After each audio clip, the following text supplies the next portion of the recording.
Article 13 is submitted by petition.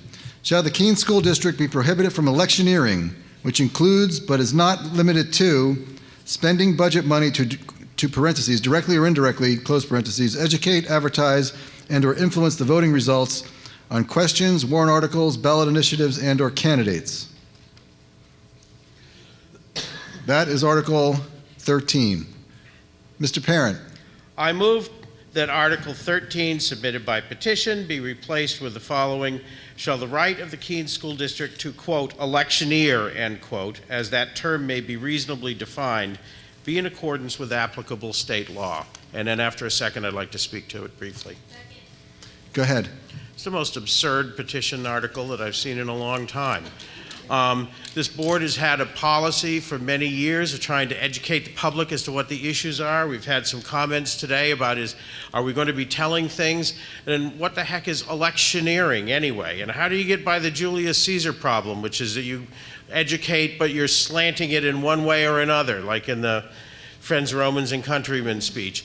This is an absolute absurd trap. And I know Mr. Freeman doesn't seem to like lawyers, but boy, this is a gift to every lawyer. Boy, give us employment for years. So I would urge you to support this amendment, and because this is just silly. Could you please reread the warrant, the amendment? Shall the right of the Keene School District to electioneer, with quotes around that, as that term may be reasonably defined, be in accordance with applicable state law. Does somebody else have a question or comment over there? I also want to point out this has real First Amendment problems too. It's free speech issues. Carnahan Solidity 132 Kennedy. I don't have the actual state law in front of me that talks about electioneering, but it is illegal. It is illegal to use public property to influence the vote. So if, say, for example, someone at SAU 29 used the telephone to call up a communication agency to print out some signs, or they got in their vehicle during work hours and went and delivered those signs, or spent taxpayers' money to influence the vote, it's illegal. And they shouldn't be able to do that. Are public service announcements also illegal? I'm confused. If they want to get on WKBK in the morning and they want to talk about the articles, or they want to get on someone's program or at the school board, that's their opportunity to enlighten the community through Cheshire TV and whatnot. But to actually use taxpayers' money to influence the vote is illegal, but it's not. The actual wording of money isn't in the statute. So this article will help clarify that better. Here's my example from last year, Article 1. The school board set aside $30,000. They ended up spending $24,000 to put ads in the Sentinel, put ads in the Shopper, put ads on WKBK, bunch of aired ads, and a bunch of signs all over town. Except I had 7 warrant articles. Are you saying that the school board would set aside some money for me to print out some signs? Or how about my 4 this afternoon? I would have to spend my own money in order to influence the voters, and it's a very unfair advantage that the school can set aside money like that and use it on their own ballots. I think it's very unfair. I think it's unethical, and it is against the law, and it should be. This should be prevented from ever happening again. Can you cite the law to which you refer? I'll find it for you. Thank you. Any other? Suzanne Charles, 22 Evergreen Avenue. I'm very much in favor of Mr. Parent's amendment to the article. I think every school we have in our district and our city has a mission statement which states that we want our students to be contributing members to their community and society. And this could be interpreted as anything we do to tell the public or connect our kids with the public in publicity and tell about what we're doing in the classroom, out of the classroom, what they've accomplished could be seen as an attempt to get people to be in favor of our school board and our school budget and what we do. We need to celebrate what is happening in our classrooms. We need to support our students and our staff in what they're doing. And if we can't tell our community about it or show it in some way, that's nearly impossible. Thank you. Any other comments, questions? I have that law, by the way. Thomas one Driscoll, 323 Washington Street. In spite of the opening comments, I am very much in favor of this article. This is one of the reasons I'm here. I like the idea very much. One of the things that aggravates me more than anything else is to be against the project that the school is proposing, and then to go around to the city and to see signs all over the place paid for by my tax money to advertise against the point that I'm in favor of. And I'm also very much in favor of limiting electioneering, which includes the school board recommends a yes vote upon this question. I hate it when I see that. Campaigning is not allowed within 50 feet of the polls, and yet the school board is allowed to put that campaign message, that's electioneering, right on the warrant. Now you're going to say that the state law requires, rules require the school board to do that. But if this one state law says no campaigning, then that is more fair and more just, and that should preempt the other law. I would be very much in favor of this, and I'd leave it as it is. I'm wondering if Mr. Parent's amendment has changed the wording more than it's supposed to be changed, allowed to be changed.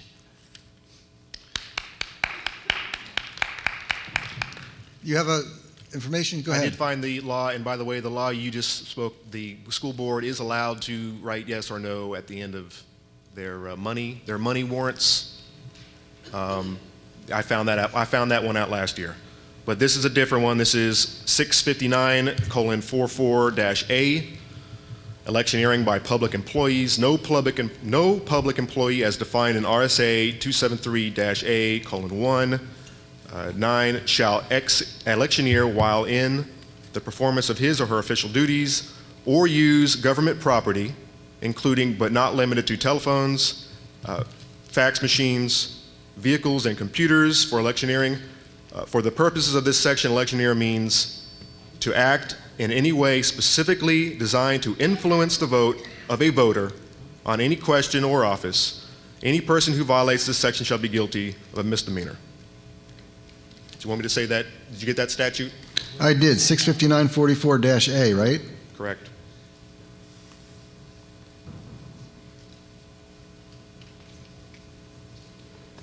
Any other comments? Questions? One. Yes. Oakle Johnson, 48 Baker Street.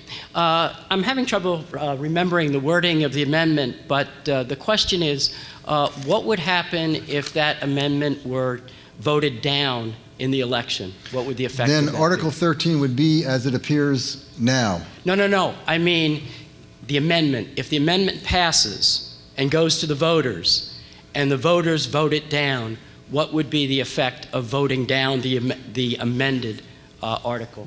Well, it obviously wouldn't pass, and there would be no effect. It wouldn't be, the board or the district wouldn't be bound by it.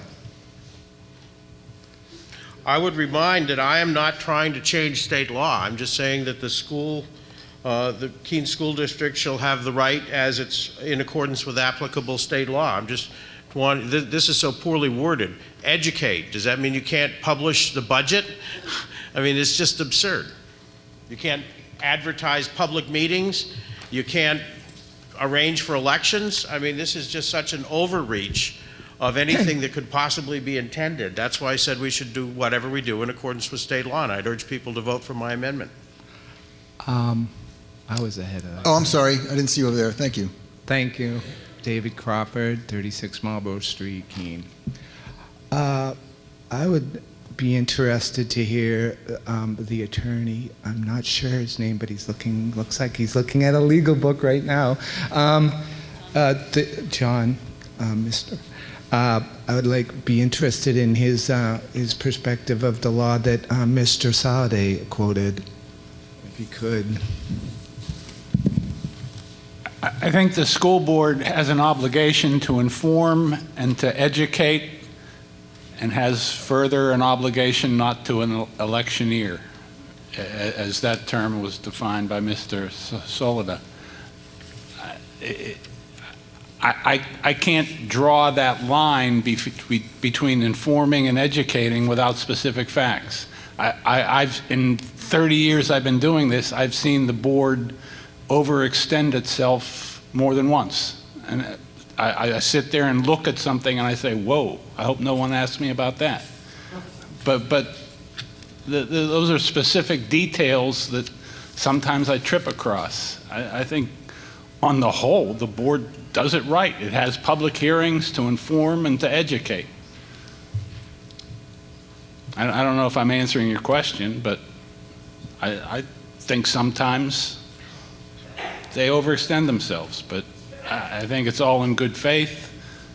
I don't think we're not talking about Richard Daley in Chicago and that sort of thing.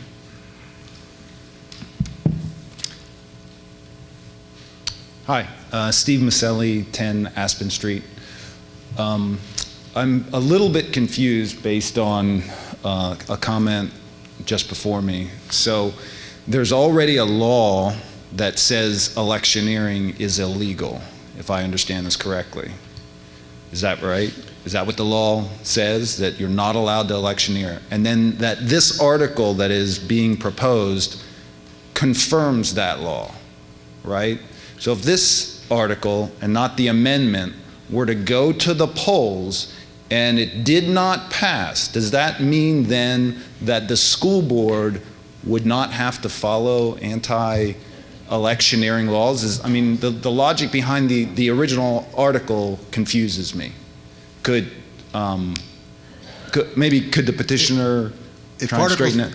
If Article 13 fails, if there's no amendment and it fails, then the state law always controls, even if it passes. So if this article is really, it has no effect on anything because there's already a law that says you're not allowed to electioneer. It certainly doesn't supersede the law, the state law. Susan. But this goes far beyond not being able to electioneer. This law says you can't educate. It says you can't use money to educate. Or use money to educate. And our charter, our responsibility includes a mandate to educate. So this, from my point of view, is deeply problematic. Ted's shift to doing it in accordance with law is, neutralizes it, but keeps us going to John and asking him to weigh in, when we're proposing, something that we think could possibly be on the edge of that. So I'm in favor of Mr. Perrin's amendment. The reason I wrote it up the way that I did, the law states that government property can't be used, not specifically money from a budget. The only thing that's been really added to this equation is money from the budget being used to educate, advertise, or influence. It doesn't say that you can't educate, advertise, or influence. It says you can't use money from the budget to do those things. And I think that's very fair. Yeah, but it's not, because in order to use, that means if we put an ad in the paper saying we're having a meeting to educate, we're using money. If we print something out, we're using money. If we dare to offer coffee or water at the meeting, we're using money to educate. And that, again, that is our job to make decisions on. Yeah, Cheshire TV, we pay them to educate. This is part of our responsibility. It's a huge part of our responsibility, and if there's one thing people get really frustrated with us on is there's always this cry that we don't do enough of it. Any other comments? Sir. George Downing, 24 Hamden Drive. I would like to come out in favor of Mr. Parent's amendment. Among other things, Mr. Salata and Mr. Freeman have been coming up here and quoting to us from the online printouts of the budget. This would specifically prohibit putting any of the budget information online. It would prohibit putting any of the minutes to these meetings online, because those use the computers in the SAU office, which is school district property, in order to educate the public. I think that Sue Hayes is correct. One of the hardest things in this community right now is communication from the board to the public and from the public to the board.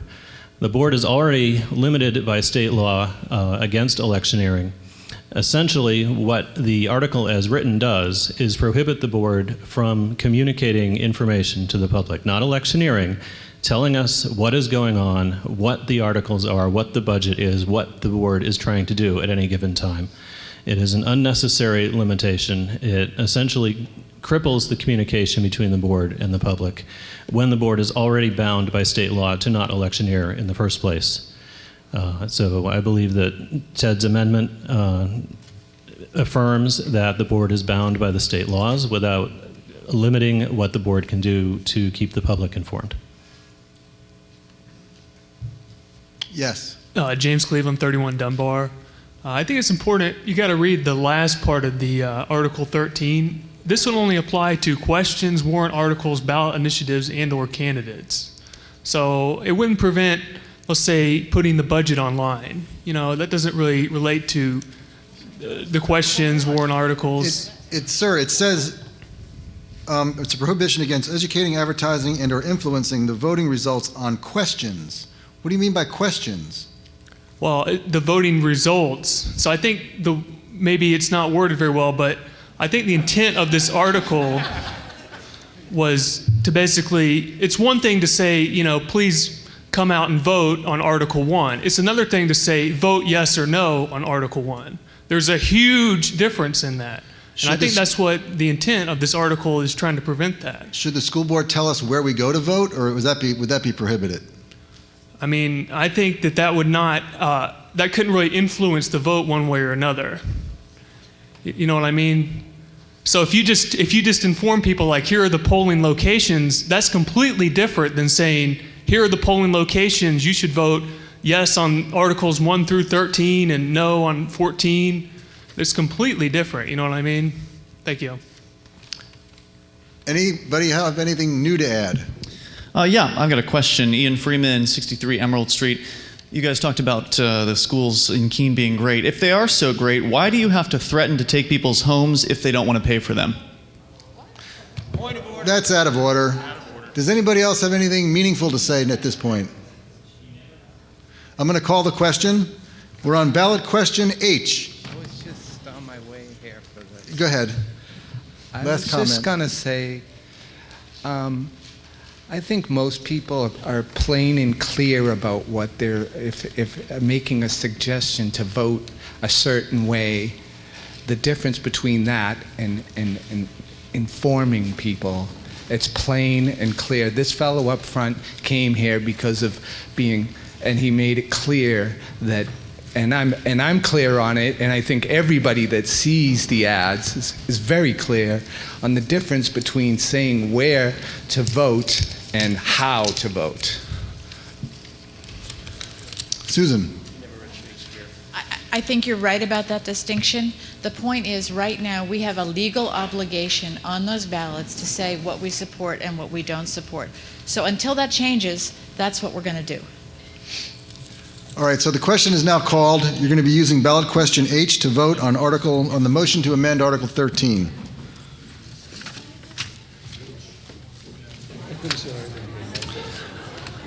We have the ballot votes ready for the amendment to Article 13.